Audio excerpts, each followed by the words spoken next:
So പ്ലെയറിന് choose ചെയ്യാനായിട്ട് നമ്മൾ hello ചെയ്യാനായിട്ട് നമ്മൾ ഗെയിം സ്റ്റാർട്ട് ആയാൽ പ്ലെയറിനോട് ചോദിക്കണം ഏതാണ്, ലൈക്ക് റോക്കാണോ പേപ്പറാണോ സിസേഴ്സ് ആണോ ആഡ് ചെയ്യണം നമ്മൾ ചോദിക്കണം. അതിന് ഒരു പുതിയൊരു ഫംഗ്ഷൻ വേണം. അപ്പോൾ ഞാൻ ഫംഗ്ഷൻ ഡിക്ലറേഷൻ സ്റ്റൈലല്ല യൂസ് ചെയ്യുന്നത്, ഫംഗ്ഷൻ എക്സ്പ്രഷൻ സ്റ്റൈലാണ് ഞാനവിടെ യൂസ് ചെയ്യുന്നത്. എന്ന് വെച്ചാൽ കോൺസ്റ്റൻ്റ്ലി ഞാൻ ആ വാല്യൂ ഫംഗ്ഷൻ സ്റ്റോർ ചെയ്യുന്നു.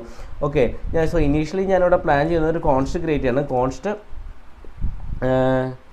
Get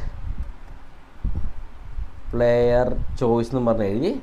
okay, equal to function ഇട്ട് വെച്ചു. ഓക്കെ, ഇനി ഞാനിവിടെ പ്ലാൻ ചെയ്യുന്നത് വെച്ചാൽ പ്രോംപ്റ്റ് ചെയ്യണം ആദ്യം ഫസ്റ്റ്, എന്നിട്ട് യൂസറിൻ്റെ ഇത് ഇൻപുട്ട് ക്യാപ്ചർ ചെയ്യുക, എന്നിട്ട് അത് വാലിഡേറ്റ് ചെയ്യുക. ഇൻവാലിഡ് ആയാൽ ഡീഫോൾട്ട് ചോയ്സ് സെറ്റ് ചെയ്യണം, എന്നിട്ട് ഫൈനലി റിട്ടേൺ ചെയ്യണം. ഓക്കെ, ഇതാണ് പ്ലാൻ ചെയ്യുന്നത് നമ്മൾ. സോ ഇതിന് വേണ്ടിയിട്ട് ആദ്യം ഞാൻ എന്താ പ്ലാൻ ചെയ്യണമെന്ന് വെച്ചാൽ ഒരു സ്ട്രിങ്സ് റിപ്പീറ്റ് ചെയ്യാണ്ടിരിക്കാനായിട്ട് നമ്മളൊരു